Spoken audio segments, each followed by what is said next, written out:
ఇక పవన్ కళ్యాణ్ గారు ఆయన మీద ప్రొఫెసర్ నాగేశ్వరరావు గారు ఒక మాట మాట్లాడారు. అట్లనే నిన్న మన పాశం యాదగిరి అన్న ఒక మాట మాట్లాడారు. మాట్లాడంగానే ఇక్కడ వాళ్ళ ఏజెంట్ ఉన్నాడు కాబట్టి ఆంధ్ర పోలీసు వాళ్ళు మా మేధావులు ఇంటికి వస్తుంది. ఇట్లా చేస్తే మాత్రం ఊరుకోం, క్వశ్చనే లేదు. మాకు అన్ని రైట్స్ ఉన్నాయి. మేము అనుకున్నది మేము ఖచ్చితంగా చెప్తాం. రాజకీయంగా దమ్ముంటే దాన్ని ఎదుర్కోండి. మీ కాడ రాజధాని కట్టుకున్నాడు రాదు శాత కాదు, కానీ ఇడికి వచ్చాట తెలంగాణ నవనిర్మాణం చేస్తాడు. మా పని మేము చేసుకుంటాం, మా నిర్మాణం మేము చేసుకుంటాం, మా కథలు మేము పడతాం. రాష్ట్రం విడిపోయింది, ప్రజలు విడిపోలే.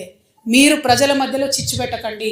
చిచ్చు పెడితే మాట్లాడేటోళ్ళు లేరు, ఊరుకుంటోళ్ళు లేరు అనుకుంటారేమో. ఇగో ఈ జెండా రాకముందు లెక్క వేరే, ఇప్పుడు లెక్క వేరే.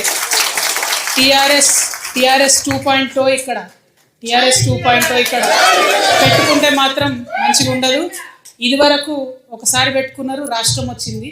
ఈసారి మూతి పనులు రాలిపడతాయి. కాబట్టి మీరు మా ప్రజల్ని తక్కువ చేసి మాట్లాడడం, మా మేధావుల మీద చేయాలనుకోవడం, లేనిపోని సాంస్కృతిక పెత్తనం మా మీద రుద్దాలనుకోవడం, మీకు అక్కడ రాజధాని కట్టుకోవడం చేతగాక మీ పొలిటికల్ పంచాయతీలను తీసుకొచ్చి మా మీద రుద్దడం. ముందు మీ రాజధాని కట్టుకోండి. మా జిహెచ్ఎంసీ ఎన్నికలలో పోటీ చేసే విషయం మీరు మళ్ళీ ఆలోచిద్దాం.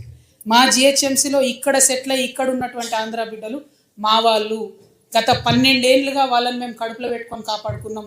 ఇంకా ఎన్ని ఏళ్ళైనా అట్లనే కాపాడుకుంటాం. తెలంగాణ వాళ్ళం ఎవరిని ఇబ్బంది పెట్టేటోళ్ళం కాదు. చుట్టపు చూపుగా వచ్చినా ఇంటికి వచ్చినా వాళ్ళని ఉన్నాం. వాళ్ళు మన దగ్గరే ఉన్నారు, మన దగ్గరే సెటిల్ అయిన. వాళ్ళతో ఇబ్బంది లేదు.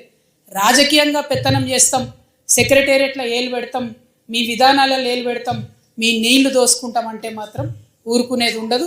ఖచ్చితంగా చెప్తా ఉన్నాం.